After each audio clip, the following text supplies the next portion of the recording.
The Muhammadu Buhari administration, in its second tenure, dissolved the NDDC board and set up an interim management committee to ensure that all transactions allegedly running into trillions of naira unaccounted for were audited.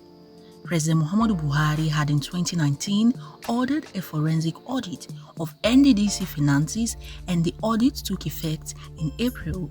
The Interim Management Committee came to be when it was alleged that the gladiators in the NDDC were trying to cover up their shady dealings and resume business as usual. But President Buhari was said to have terminated the move with a decision to sanitize the NDDC. On the 20th of December 2019, President Buhari disbanded the Pius Udobu-led NDDC board, which was cleared by the Senate, and ordered the reconstitution of the NDDC board as well as a forensic audit of the organization and subsequent inauguration of the reconstituted board after forensic examination. Then it was believed in some quarters that it was not going to be business as usual. A couple of months back, the president approved the expansion of the NDDC committee from 3 to 5, with Keme Bradikumo Pondie as the new Oxy managing director and the likes of Cairo Ojukwu on the board of directors.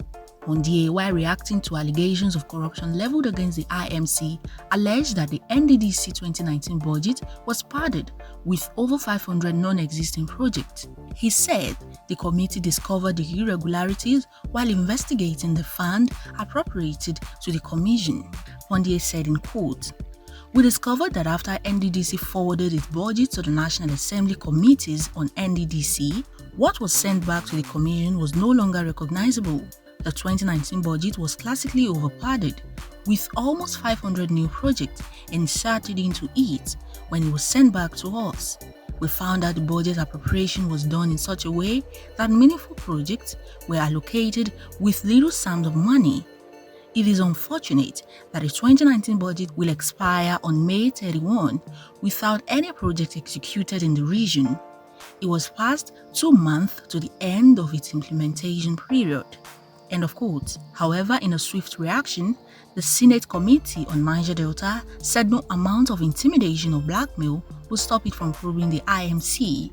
Senator Peter Nwabushi, chairman of the committee, said in quote, "If members of the IMC know that their hands are clean, they don't need to panic or resort to blackmail, which would not in any way deter the already mandated investigative committees of the National Assembly from carrying out their legitimate assignments.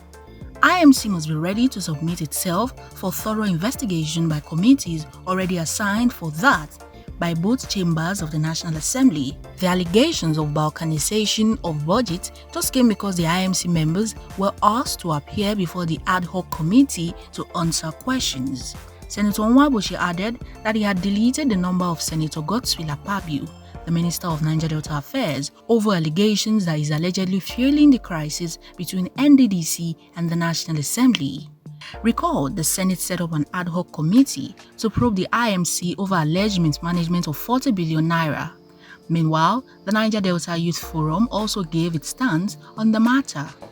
Because if Mr. President was properly advised, he wouldn't have done that extension.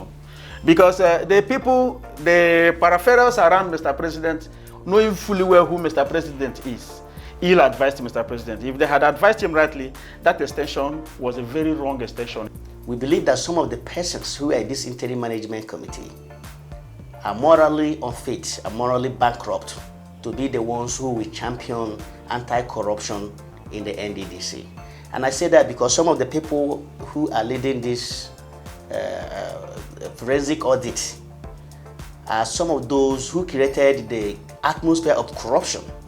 Apparently, the stance of the Commander-in-Chief of the Armed Forces remains unshaken.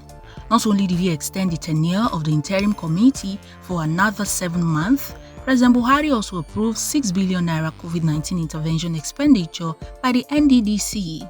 The minister is, in the first place, lacking in the capacity or ability to supervise the IMC, because he was a former governor and a former senator, and he influenced the membership of past boards of the NDDC who are presently being forensically audited.